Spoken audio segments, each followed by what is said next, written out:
Good morning, church, and welcome again to another episode of our daily short devotions, Everyday God. We can find our passage today in 1 Corinthians 3:1-3, and it says here, "Dear brothers and sisters, when I was with you, I couldn't talk to you as I would to spiritual people.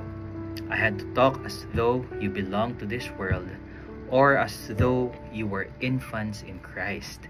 I had to feed you with milk and not with solid food, because you weren't ready for anything stronger. And you still aren't ready, for you are still controlled by your sinful nature. You are jealous of one another and quarrel with each other. Doesn't that prove you are controlled by your sinful nature? Aren't you living like people of the world?" Blessed be the reading of God's Word. As we look into the third chapter of Paul's letter to the church in Corinth, we can see him addressing their disunity and division due to their preferences amongst leaders. That's Paul, Apollos, and Peter. That caused them to choose sides, talk bad, and disrespect people who favored one leader from the other. That's why Paul addressed them this way in verse 1, saying that they are not spiritual people, even though of course they are already Christians. Next, people of the flesh, meaning that they usually follow their flesh or their sinful nature. And finally, as infants in Christ, like they are still spiritual babies. Now we can see here three signs of spiritual immaturity as displayed by the Corinthian believers. First, number one, they are people of the flesh who are still infants in Christ. As we all know, we cannot directly control and tell babies to stop crying. I'm sure new parents will definitely agree on this. Babies will only respond and stop crying if and only if we were able to satisfy a need or a discomfort they are currently having. They can be either hungry, or diaper is very uncomfortable, or they wanted to sleep but they could not, or even having tummy aches and so on and so forth. Like babies, the Corinthian believers heavily rely on the immediate fulfillments of their needs. Like it says in the last part of the scripture we read, "For you're still of the flesh." That's why Paul adds up and says that he's like feeding them with milk and not solid food, for the Christians in Corinth are not yet ready for it.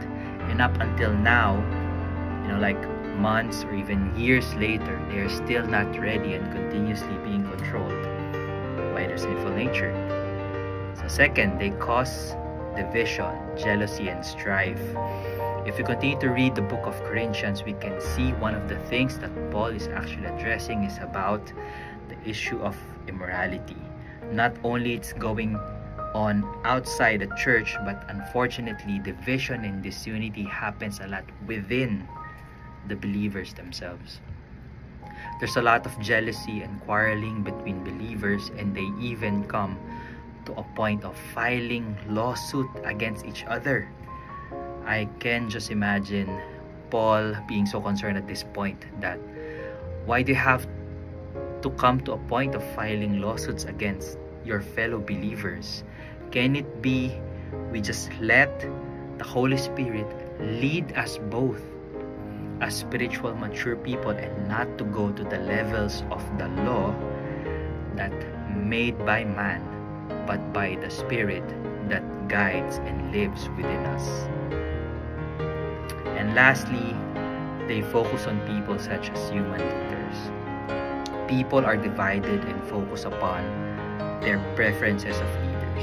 Division in the church is very dangerous, as the enemy can definitely use that as a footstool in order to cause division and preference amongst the church. A church that's not united is a dead church and an ineffective church.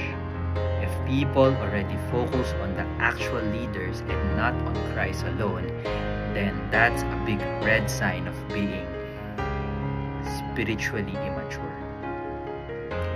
here are 3 practical steps towards becoming a mature Christian. So number 1, be Spirit-led.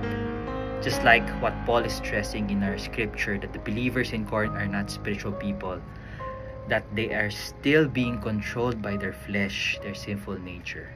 Being Spirit-led means that you allow the Holy Spirit to move and speak and live in you. Even in the most basic and simplest things in life, we can always apply to be living by the Spirit. Number 2, we promote unity. We don't look at our leaders as separate entities in the church. Mostly, if you are also a leader yourself, we don't look at other leaders as competition or we are better than the other. We have to promote unity inside the church as we are one body, one building, one tree that's growing simultaneously in Christ. We gather together in order to edify one another. We move as one body of Christ. Last, number 3, we focus on Christ.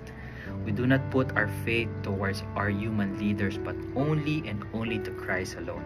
People will always fail, they will perish, they can just move and be gone all of a sudden, but not Jesus Christ. We should always set our foundation in Christ so that whatever may happen to our earthly leaders, rest assured that we are still standing on solid ground, because Jesus should only be the firm foundation of us and our church. So as a challenge, let's examine and rate our Christian life right now. Are there any areas in our lives that we are still living in the flesh and not of the Spirit? Do we still eat baby foods, or have we grown into that next level and started to transition and obtain solid like foods? My prayer is that we won't get stuck and just allow the whole analogy of babies we're in. You know what? Eventually, babies will grow and mature on their own. Yes, that's correct, but that growth and development happens only on a physical and biological level. But how about our spiritual growth? We cannot always go over and over replaying a typical scenario of waiting for a super moving sermon that will challenge us back again on rededicating our lives to Christ. We will be somewhat on fire, but afterwards, if there are no more heart-moving sermons or concerts or conferences or podcasts in our reach, that's where our personal relationship with Jesus comes into the picture. We cannot just rely on all these external sources for our faith in Christ. We should continue to desire growth in Christ and stay away from just coasting or just going with the flow.